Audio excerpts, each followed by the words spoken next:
All right. So you are in this session developing a management philosophy to lead a team there.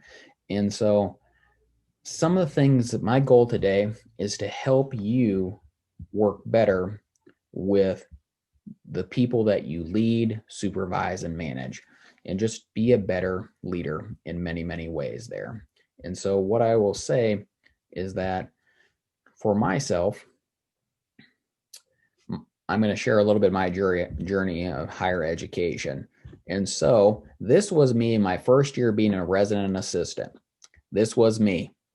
I don't know if you guys can see the guy that looks like a professional wrestler right offhand there, but we were challenged to make clothes out of duct tape and tablecloths. To this day, my family still gives me crap about this picture right offhand, but I still think probably some of the things that happened in that building called Dancer Hall probably changed who I am today. But a little bit of background about myself. I started out in residence life. I started out as a resident assistant. Somebody told me the gentleman right here, that's kind of the tallest of the group there, standing with his arms crossed like this. Joseph, he said, have you ever thought about a career in higher education? I'm like, you can work in a college? It never clicked with me. And so the words of that one person made a huge difference in my life. But what ended up happening is eventually I came down to University of Central Missouri, was a grad student there, ran a House Hosey residence hall in Bradshaw, mostly freshmen students in those buildings. And then I met my now spouse and met her, and she didn't want to live in residence halls for the rest of her life. And so as consequence, I ended up changing kind of direction. I was going towards residence life, got involved with National American University, doing academic advising, records, things like that. Grew with that institution, eventually became assistant dean, academic dean, working with faculty, hiring them, things like that. Did not enjoy that environment as much as the for-profit education. I can definitely tell you more about the experience related to that down the road, but different experience there. Switched into an academic advising role at Metropolitan Community College, which is in the Kansas City area, and then became the advising supervisor, and now I'm what's called an enrollment manager. I oversee admissions. So long story short, I've been in higher ed for a while there and have enjoyed that journey. But you guys, you might go, why do I even care about, like, everybody has a story right offhand. But one thing I've learned in all these positions, working in higher education is all about the people. Why do we do this? It's the people that we work with. When you first start out in higher ed, it's going to be working with students maybe directly, and that's a great experience. But eventually, like in a position that I'm in now, I don't interact with students as much, but I get to influence people who have a direct influence with students and trying to make their lives the best that it can be. And so higher ed education is very rewarding by working with people. But has it always been sunshine and rainbows? People are great to work with, but by show of hands, have people ever been a problem that you've had to work with? Some people have caused some frustration. Heck yes, right? It just happens. Like, you're like, why won't this person do blank right offhand? Or like, I don't understand the words that are coming out of this person's mouth is just crazy.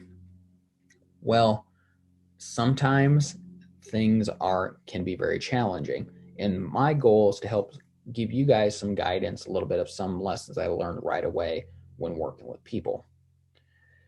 And so what I will say is that when I started out as a first-time supervisor at UCM, first year went great. I'm like, I'm a rock star at the supervision things. It's super easy.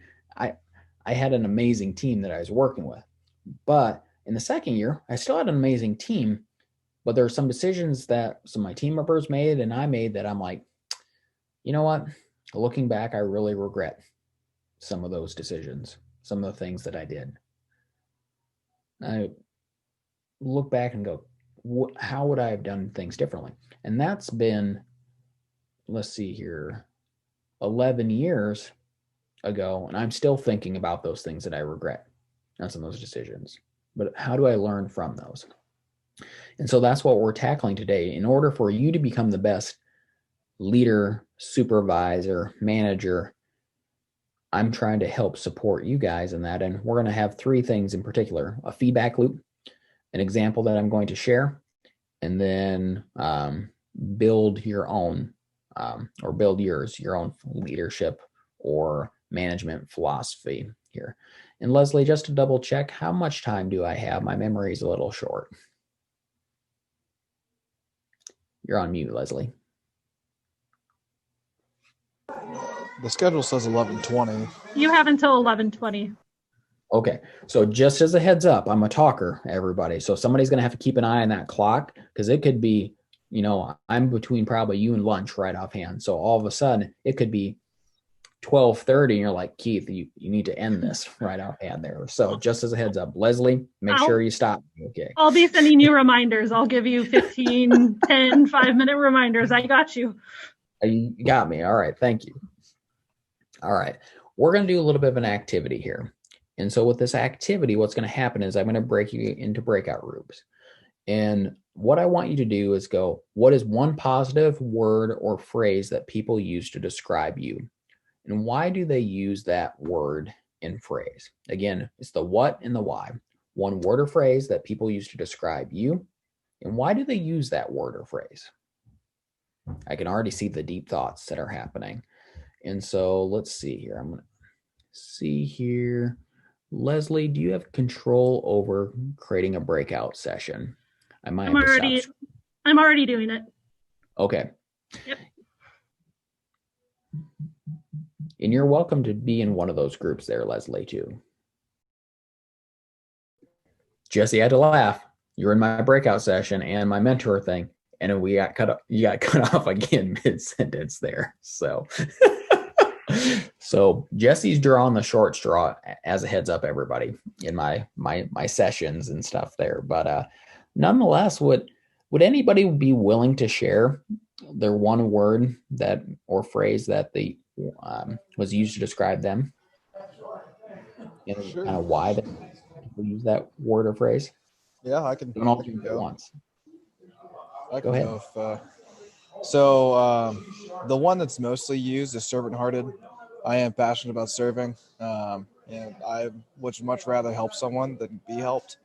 And so, if anyone asks for help, if I need to say no, I do. It does hurt me a little bit to say no, but I love saying yes. I love the gratitude and the satisfaction of helping others.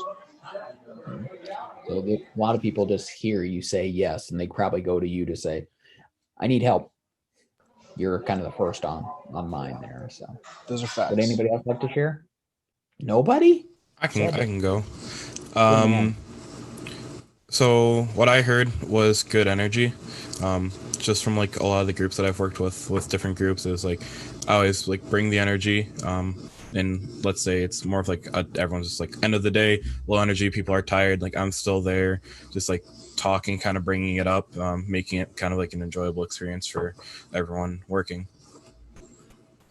That is such a great thing to be able to bring to a group and bring up that energy and make people feel better. Because again, crap happens, right? In our lives. We need people sometimes to help us pick up a little bit there. And sometimes in the work environment, it's like there's some policies that get made that you're like, I don't agree with this, but I have to implement it.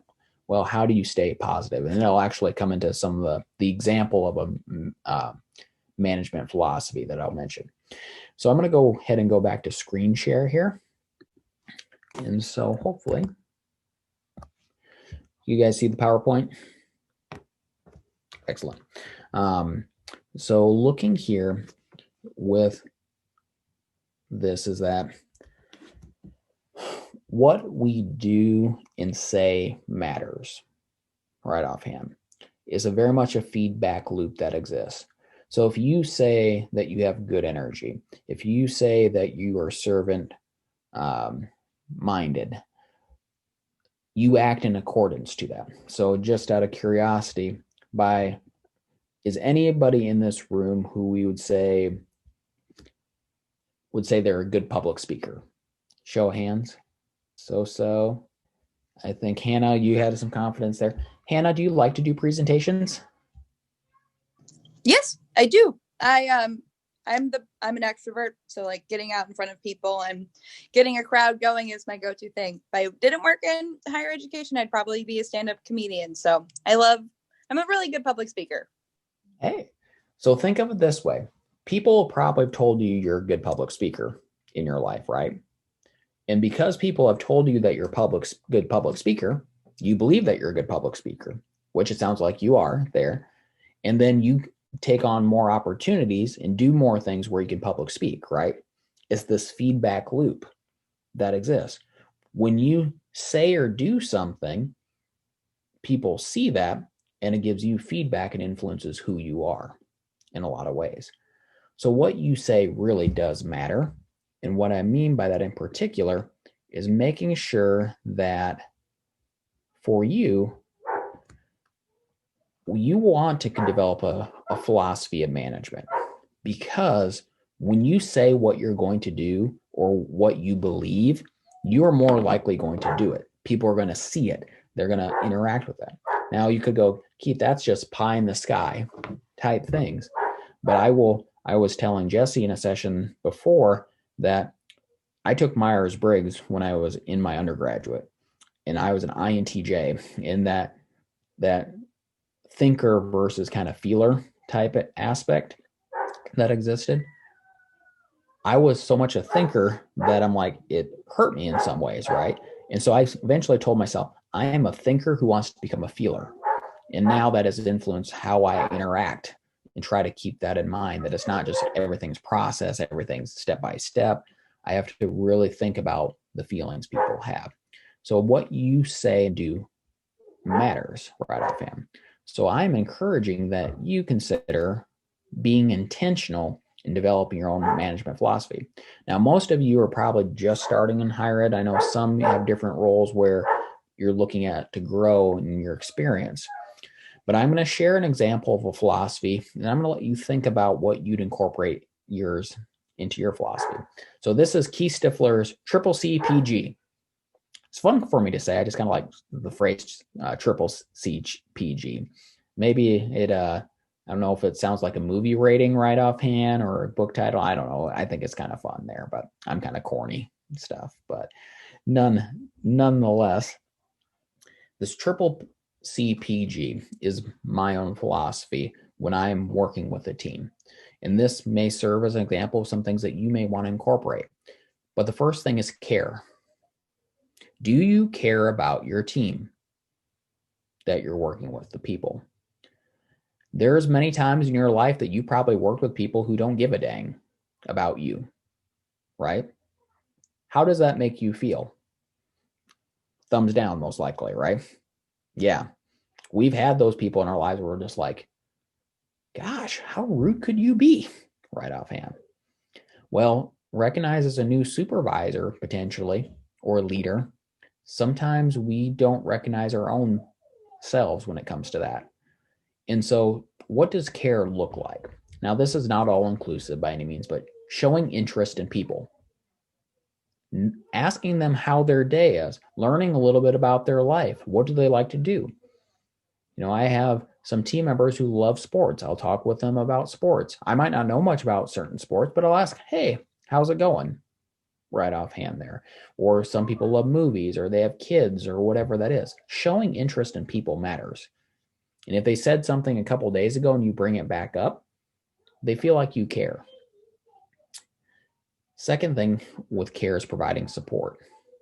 Willing to put yourself out there. So if they're struggling, so I'll pick on Kian a little bit here, that he has that strength of really trying to help people, right? Well, that's a great way to give support. And just going, recognizing who needs help, and sometimes just offering it. They might not take you up on it, but helping can make a difference. You know, I worked graduation as a volunteer. I think I worked from 8 o'clock in the morning till a little after midnight, right offhand there. And I'm a big believer of going, it doesn't matter my role or title. If they need a box that needs to be picked up, I'm going to pick up a box. I grew up on a farm, so bear with me here, but everybody can scoop poop, plain and simple. Recognize that you can do anything to support that team. So if you're expecting them to do certain things, you should be able to do those things there too. And so provide them support. Make them feel valued. When I say this, would anybody be willing to unmute and kind of think, when you say make them feel valued, what do I mean by that? Go ahead, Jesse. First, recognizing them and making sure that they feel valid in their feelings, and then making them understand that you know where they're coming from. Just that validation and making sure that they know that you understand them and you care. Understand and care. Like, if they're giving feedback in a group, listen to them, right? You might not agree with their idea, but at least listen right offhand there. Recognizing that, do they feel like they're contributing? Do they feel like they have purpose in that group? Things like that. Setting reasonable expectations. You know, if you create something that they can't feel like they can't achieve, guess what? Are they going to be frustrated? Are they feel like they're not care? It's important to set high expectations, but if it's designed in a way where they don't feel like they can achieve it, that's a big problem for them. Being flexible where you can be. Now, so I use an example. I like being on time. I hate being late. But I give my team a little grace of being maybe a little late from work, because at the end of the day, if they're working with a student that goes past their 4:30 time frame, I expect them to still finish up with that student, serve that student. Well, if I said you have to be exactly on time when you first get here, and then I expect you to stay late afterwards, how do you think they feel? Undervalued in a lot of ways. And so I know I probably got to move a little faster because I am a talker right offhand, but that second C is character. Be positive and solution oriented. So, Michael, may I pick on you for a second? So, Michael, if somebody is negative, do you think it's more likely that their team is going to be negative or complain? 100%, right? 100%. So if you have to demonstrate your own character and be positive and be solution oriented, because if you are not, and it's okay to be frustrated as a supervisor or a manager or a leader, but if you don't have positivity, like sometimes crap happens. Like I've had to implement policies that I don't agree with, and I advocate against some of those policies. But when I do have to implement them, like, okay, team, I know this is not the most ideal, but let's figure out how we can make this happen. What do we need to do? That solution oriented makes a difference. Because if you just complain, then your team will have that mentality. They will just complain. So if you want them to do something, they'll just like, oh, that's the worst. You're the worst boss ever. Positive, solution oriented, because they tend to act in your way. Set behavior expectations for your team. You know, when you bring team members in, what does the ideal team look like for you? Maybe it's they're compassionate. Maybe they're team-oriented. Maybe they're selfless, whatever that is. But you need to set those general expectations. They just need to be general. And just going, gosh, we're an amazing team. And it goes with this third piece, praise attributes of the team. So if somebody does a great job, it's like, gosh, you guys are the best team ever. You're doing teamwork. You're doing a lot of good things. If you praise when they're doing the things that you want to see, it makes a difference. I've been very fortunate. I've been on lots of different teams, and each team has had their different strengths and weaknesses. But I'm like, you know, gosh, if I'm trying to say with that team going, you know what, you guys are doing a great job at blank. Praise those expectations that they're meeting. And then 2, hire well. So if you're ever leading a team that you're hiring, think about what you want those team members to demonstrate there and what those experiences are. Because if you have somebody who you hire that's very negative, or somebody who you hire that, you know, it's not the right fit for the organization or team, you're going to have to live with it. And it's not easy to change people's behaviors right offhand. So keeping that in mind. Competence. I'm going to share a story. I like stories. My brother Bart's a union electrician. One of the best things I've heard, you know, as a union electrician, Bart will tell me, and he's not very eloquent with his tongue some days. Sometimes a few more curse words than he probably should say. So if I accidentally start talking like my brother Bart, it's okay on that front. But This one day, my brother Bart was telling me a story about all these other supervisors that were just so angry at their employees. They're like, they can't figure out blank things. They're so blank dumb. Like that was the conversation there. And that was the attitude that they had. And my brother Bart stopped them and go, did you train them? And they're like, yeah, we trained them. We went through this. And he goes, did you actually train them? Do they know what they need to do? Do they know how to do it?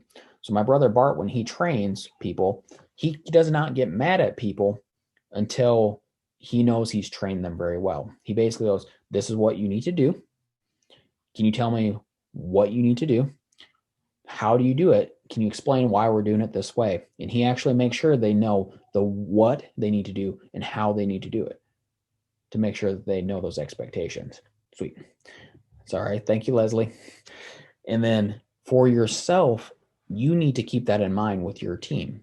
So oftentimes you can get mad at your team and go, why is this person late? Or they didn't turn this on time, or they didn't do this thing. It's probably because as a leader, we didn't explain it well. You should always put it on yourself somewhat first there. And as a leader for competence, do they think you know what you need to know, right? Are you actually competent and knowledgeable? I don't expect you to know everything as my boss right offhand there, but can you at least understand the lingo enough? Can you help support in some ways? You can't do everything, but if you are not perceived as competent, it makes a difference. Now you'll see at the bottom here where it says showing care gives you grace with your team. So if you care about them, you could be a little bit less competent and they still like you and they will still work for you because you care about them and they recognize that, okay, you know what? Keith is, trying to support me somehow, some way. And so he doesn't have time to maybe do this or know this yet, but he will figure it out. They'll give you lots of grace if you show that you care. Purpose, more than a transaction. So giving teams a purpose. It's not just a paycheck right offhand. A lot of people sometimes perceive it because if they just think it's a paycheck, they can go other places. You can get paid a lot more than not working in higher ed in other places. And they will just interact with you in that front. Can you give them a clear vision that this team is striving to achieve a goal to unite around? It can be just something as simple as going, we're going to be the best dang team ever. That's it. Or, we're serving students. That's what we do. We're good at it. And giving them purpose, something that they can buy into. I apologize, moving a little quickly here. Guidance. Making sure that you are giving that team a clear direction. So nothing's more frustrating. Have you guys ever had to work on a project that you're like, I have no clue what I need to do? Show of hands. So I'll pick on, let's say, Isaiah. Can I pick on you for a second? So Isaiah, how do you feel when you don't know what you need to do or don't have clear expectations? I just get frustrated and lost because I'm like, I kind of know like where the end goal is. So it's like, what is the process to get there? And when I get there, is it correct? Or did I just like waste time doing something wrong? So you can be very frustrated when you don't have that clear end goal. How do you feel if somebody micromanages you? You know what you need to do, but they just keep bothering you and say, you need to do this, you need to do this. How do you feel then? I mean, to a degree, I like the help, but also at the same time, it's like, I get it. It's like, let me go like along the way and do it my way. It's like I'm not going to do it your way, but the way it's going to I'm going to do it the right way type of deal. So I saw some head shakes. I saw Jesse do this right offhand there. Keenan too there. Think of it this way. Providing clear direction or guidance doesn't mean that you have to micromanage. Each person needs different level of guidance, right? What you give to one person on a team is very different than somebody else. And so you have to give them at least a clear direction so they know what they're doing, because nothing frustrates them more if they don't have it. Make sure you check in with people. If you just don't talk with them ever, they don't feel valued, and they're not getting the support that they need. Now, some people don't need to check in every day. There's some people, I'll pick on Hannah. Hannah, you're an extrovert, right? You probably like talking with people quite a bit. Well, Hannah, if your supervisor doesn't interact with you, you might get a little frustrated, right? But there's some people who go, they could go days without seeing their supervisor, and it's okay, right offhand. So knowing how to check in with people. I always believed in one-on-ones, but I had some team members who hated one-on-ones. So maybe we'd go for a walk or do different actions to be able to check in. You have to figure out what that looks like. In guidance, again, this ties to that. How do you provide support? Recognizing what that team member needs. Some are great with technology, some are not. So if you ask somebody to do a certain project where they have to input things into Excel, any Excel fans in here? Oh, sad days. Oh, got a couple. I'm a huge Excel fan. Bear with me on that front there. But if I have some team members that hate Excel, do I have to provide them more support? Yes, on that front. Leslie, how much time do I have? Is it still about 5 minutes? Or am I less than 5 now? You're still at about 5. I just sent you a message. Okay. I'm bad at looking at messages while I'm talking. Pretty bad habit. You're welcome to interrupt me whenever, Leslie, as I'm no, don't feel bad there. So, okay. So just as a heads up, in this time, I was going to probably do a breakout and share, but I think I just want you to take a minute instead of the 2 minutes here and think about what would you put in your management philosophy. So I'm going to actually go quiet for a minute here and let you think about what would you put in your management philosophy. You can think about it, you could write it down, whatever that is. About 10 seconds if you want to kind of stop with kind of the thoughts. If you're writing something down, kind of finish that up there. So I was going to originally do a breakout, but again, time's a little short here. But would anybody be willing to share something that they think they'd incorporate into their management philosophy? I have more of a foundational concept, I think, that the whole thing would be built off of, is being willing to put my wants and needs aside for the sake of supporting and checking in on them, or even just allowing them to feel like they're a part of a team in the way that they need to or want to be. Me and my fiance have dealt with that, where I want to console her in the ways that I feel like she needs to be consoled, not in the ways that she needs to be consoled. And so flipping that script and allow myself to be uncomfortable for the sake of the other person being healthy and on my team. So looking at how it's not just that you want to be in your leadership or management philosophy that it's about servant leadership. It's actually recognizing that how can you best serve, right? That's where I'd be looking at it going. When I have to best serve, I have to think about the person first and what they need. I think that's a great example. Would anybody be willing to share, or just maybe one more person, a thought that they have? For me, I put unity. Like I would like the management of a team to feel like a team, and just like people that are like can account for each other and like work for each other.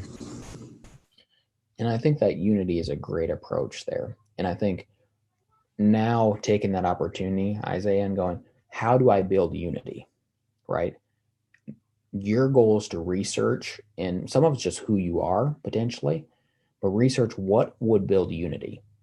Is it your positivity, your good naturedness? What are those things?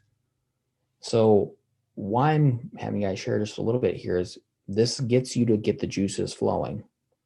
We can't get this all done in one day, but I challenge you to write it down, start thinking about it, because when you start interviewing for positions, you got to keep that in mind. When you're leading student groups or teams, this will help you tremendously. And so just some kind of concluding thoughts here. I just want to thank you for taking some time to talk with me today. I love getting to talk with young professionals, and I think there's a lot of value for you thinking about your own management philosophy or leadership philosophy, whatever you want to call it, because you can truly influence the lives of people, good and bad, right offhand. And I think you guys intend to do good. And so be intentional and think about what you want. And it's just fun to work with you. And I'm more than willing. I like talking with people. There's my email address, cell phone number. I mean, don't feel bad if you want to give me a call and just go, I know you're at different institutions and it's nice to have an outsider perspective. Feel free to give me a call and I'm more than willing to chat. Probably make sure you leave me a voicemail first. So that way, if it's you call and go, well, I didn't leave a voicemail and you never call me back, you probably have a number that I'm not familiar with. So the voicemail will help making sure. But is there any other thoughts or questions, concerns for me while you have me here? I know I'm over just by a couple minutes. I'm preventing you guys from having lunch. If you don't want to say it directly, you can put it in the chat and then I will communicate it with him.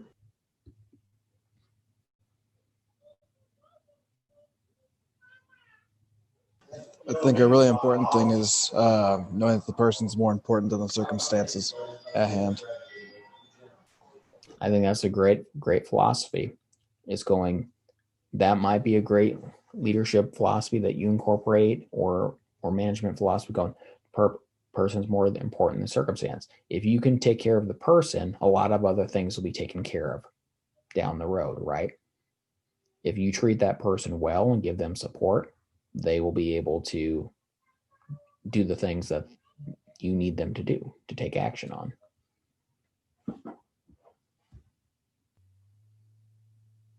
Is there any other questions for Keith?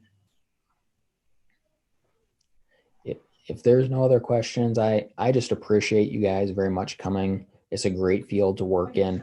I love it to death. Leslie, thank you for being a great moderator and making sure to keep me on track. Michael, thank you for your input. I know Michael and Isaiah put you on the spot. Keenan, thank you for your insightful thoughts there. Jesse, you have misfortune deal with me a couple of times. And Hannah, thank you for sharing your example of the public speaking side, because it does illustrate how we behave, or what people say influences how we behave and how we interact. So thank you so much for your time and enjoy lunch.